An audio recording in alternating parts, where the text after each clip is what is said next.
Sakamoto Days episode 14 of part 2 is now out.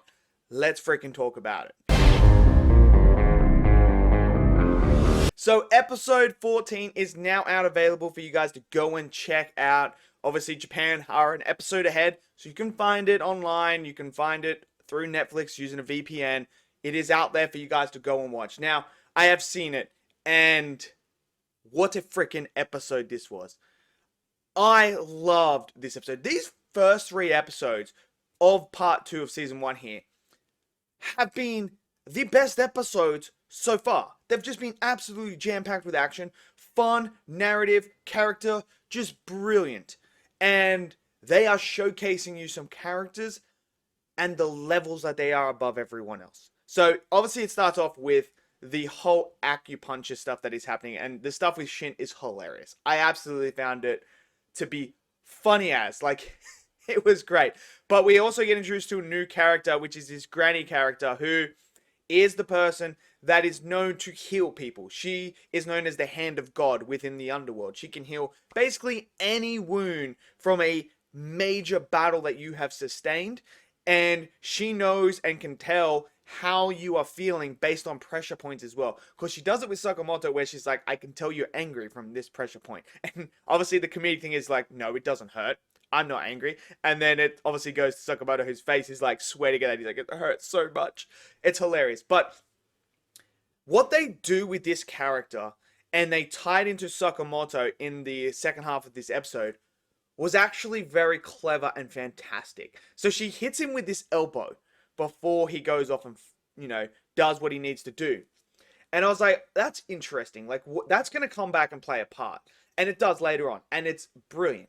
But then we shift to, obviously, the cliffhanger of last week, where Sakamoto's wife is there at the thing, and the guy comes in and he's like, oh, tell me where Taro is. Where is he? And obviously he grabs her by the throat. We've seen that in the previews and that. And then she uses some crazy stuff to hit him. And I'm like, holy crap. Did Sakamoto teach her things? Because, holy crap, she just hit it. No, it wasn't even her. The big catch is, it's Nagamo. Why did I not think it would be him? That never clocked to me. I was just like, oh, he must have taught her some stuff. And like, she's actually pretty OP. No, it's Nagamo. This fight with Nagamo and this criminal. Oh my word. Oh my word. Nagamo's on another level, bro. Like, this guy toys with him. And when I mean toys with him, I mean this man is taking his phone and just going through it while he's fighting this guy so casually. It was crazy to watch, man. Like, unbelievable fight.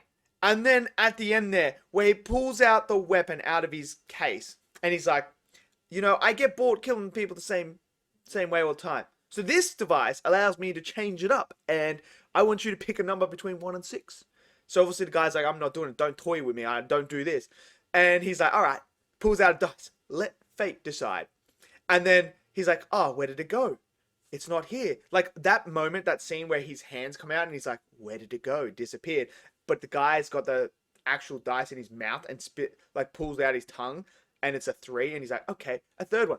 And then, bro, Nagamo just appears behind him with this giant freaking can opener thing. And when I tell you, the way he kills this guy is freaking brutal. Oh my, I was sitting there, I'm like, yo, Nagamo is him. He's him. He's him, bro. This guy is on a whole nother level. And I loved it. And then obviously we have the stuff with Sakamoto. That comes back. I think it's clever how they use the sniper guy in this episode. Because I didn't pick on it when I saw him shooting at the corner. I was like, that's a strange way. Like, I thought he was just shooting the glass so that he could make a getaway. But that's not what the case was. He was shooting it because he knew Sakamoto was coming, and the bullet would be the indication of like, oh, this is where I am. Come help. And Sakamoto turns up, and the fight begins with the string dude. And I thought this fight was great because at the same time that this fight is happening, we have Shin and Lu with the granny. And she's explaining the whole scenario with Sakamoto. Because Sakamoto's like, why am I not losing weight? I feel good, but I'm not losing any weight. And this is where she says, look, yeah, he's at 30% where he is right now, but he needs to understand that he can't move the way that he used to in this body. He has to understand that. He has to get used and climactic with this body and use its advantages rather than try to move as if he was smaller. And, you know, he tries to burn calories again. He's like, I need to get smaller. Did it work? Nope, it didn't. So he's like, this is what's going on here, but my body feels really, really good. And the moment where he goes, I get it now. And she explains, like, I hit him there so that he couldn't just drop all the weight in that, so that he could learn how to maneuver. And when he says, I get it now, yo, Sakamoto just turns into a demon, man. When he's in the elevator, pushes the guy in the elevator, hits him, goes, going down. I was like, oh my word, Sakamoto already had a lot of aura. But now, bro is just even more aura farming right now. He is just, that whole moment, the way it was, oh, so good. That fight was great on that, like, Eiffel Tower thingy. And when he's going down, obviously the cliffhanger is, they end the fight there because the guy's like, oh, I've never had a connection with someone like this.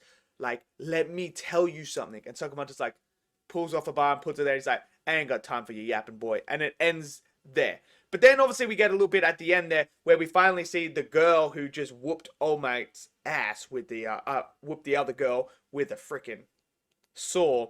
Yeah, that was mental.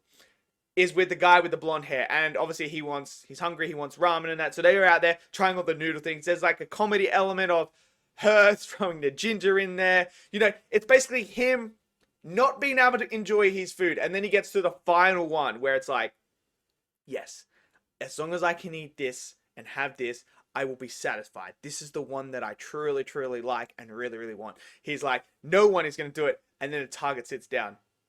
And she's like, oh, that's the target. And then he's like, wait, you're from this? And he gets up, smashes the table. His ramen falls out. And now bro is pissed. Bro is pissed because he couldn't get his ramen. So it's like this comedy element and fun. But overall, I love this episode. I thought the fights were clean, crisp, animated beautifully. The music was great. The narrative was great. I love the stuff with Sakamoto and the granny and how she is teaching him a lesson to be like, you need to get acclimated with your body and move as if you would move in that body, not as you were in your prime, because you can't. You know, a lot of people will be like that as they get older.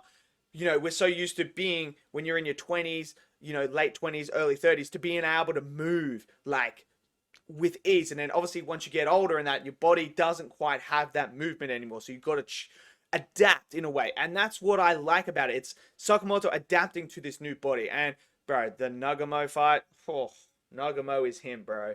He is him. I loved it.